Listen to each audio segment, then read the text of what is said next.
All right, today's volume profile trade during the New York session was amazing, amazing. Really good, clean, double stacked levels, overnight levels stacked with a previous day level, and a really nice confirmation on the developing profiles. So this one is one to watch, boys and girls. Okay, so obviously going into the New York session, we're going to be focusing on this particular point here, which will play through on the replay in a second. But you can see right off the bat, without me showing you anything else right now, how powerful those double stack levels were. You had the overnight value low, which is obviously from the overnight profile that just closed. Okay, the big blue profile. Overnight value low is sitting right across here. On top of that, we had yesterday's New York profile, right, which is also a very important level to have on the chart. Yesterday's New York profile, the previous day value low was sitting right there, basically right underneath the overnight value low. So you have two value levels of the same type. They're both value lows, one from the overnight session, one from the previous day New York session, stacked across the same level, okay? And when it's two of the same type, that's particularly important for context and particularly powerful as a double stack confluence. So if we remove this profile for a second, look at that. Without me running through any other extra confluences, purely using those double stack levels, look how many times that acted as really good resistance, right? On the first time it melted from the open. That's a bit more tricky, to be honest. I wouldn't really be wanting to short that right off the open, right? Especially with that big whipsaw candle it made on the open, but still failed from that level, pulled down, pulled back, pull, melt. Then it pulled right back up, double stack, melt to previous week value low, bounce, double stack, back to previous week value low. So a couple of good trades in there. But on the developing volume profile, obviously the first one where it melted down off the open, you don't have any confirmation on the developing profile there because you want to give that developing profile at least half an hour to develop before you start to use it as confirmation. So you'd be looking at there, that's half an hour. So we've already missed that first short. But when it pulls back up, okay, again, not much confirmation in there yet. All right, we're seeing a little bit of activity up here, but we're not seeing anything that signals a trade up there yet with the developing profile. There's still absolutely a trade there on its own, just with the double stack levels. But if you're looking for an A-rank trade, which is what we're doing on this channel, you're going to wait for that developing profile. So I'm going to bring your attention to what happens here, okay? And here at this point, what happened is because the market keeps coming up to revisit this price point and the market's spending time up there, we're seeing on the developing profile that confirmation.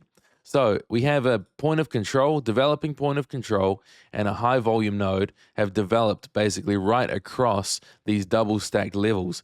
And what that does is that confirms the market's interest at these levels, confirms buyers and sellers have been fighting over this double stacked level.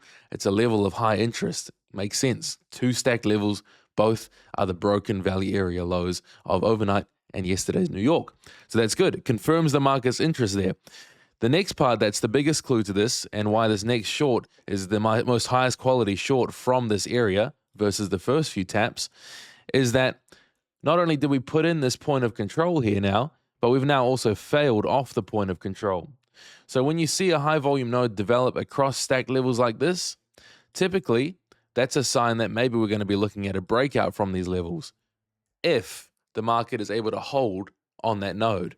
However, what we've seen here is it put in this big node, put in a point of control, and then ultimately sellers took control and pushed down underneath point of control, okay?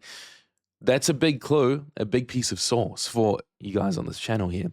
If the point of control is put in and the point of control fails, depending on which side of the point of control the market goes and holds, gives you a big clue as to what's going to happen next. So we've seen here, point of control put in and fail back down below. And now this is where it sets up for the A-rank setup.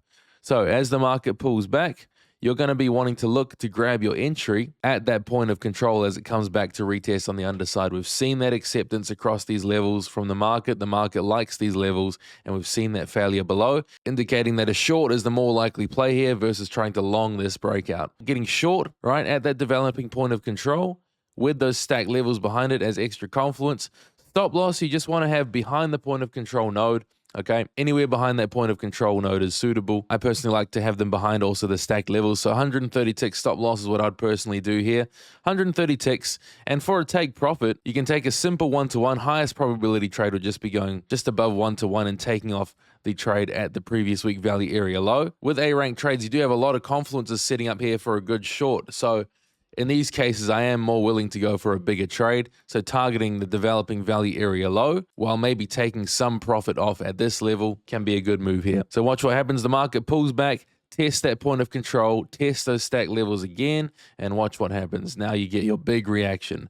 All right, much bigger reaction than the first few times before that confluence was there. Main reason being, we had the point of control put in and sellers took control, as we could tell by point of control failing. The market dumped down, didn't quite make it to value area low yet, pulls back, retest that previous week value low again before the second leg down mounts completely through to target, hitting that developing value area low for 503 ticks. 130 tick risk, 503 tick would be the max take profit here for me personally. All right, you can see the market did react to that value low again before pulling all the way back, but still hitting their resistance across the previous week value low.